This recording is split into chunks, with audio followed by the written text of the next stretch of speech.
Queued email not working, how to fix queued Gmail, easy fix in 2024. Hey everyone, welcome back to our channel. In today's video we're going to learn how we can fix queued email not sending or fix the queued Gmail, so make sure to stick with me till the end. If you have been trying to send emails but it gets queued in your outbox folder instead of getting sent to the sent folder, it's a couple of reasons why this happens and we're going to get through that.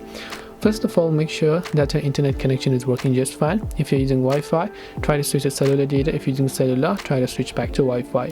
Then once you've done that, just go ahead and then long press the Gmail app icon. Tap the I button to come to its app information page. Then simply go to storage, clear cache, and make sure to clear the data. Once you've done that, check if your Gmail app has an update, and if it does, then make sure to update it to the latest version. This usually happens when Gmail is not being able to connect to the server and send it. Now in my case, I had this issue. After a couple of minutes that email got sent automatically, so you might have to wait 5 to 10 minutes to see if that email will get sent. Do not just send it repeatedly. So hope this video helped you. If you have got any questions, feel free to leave them down below. Thank you for watching till the very end of this tutorial, and see you soon in the next video.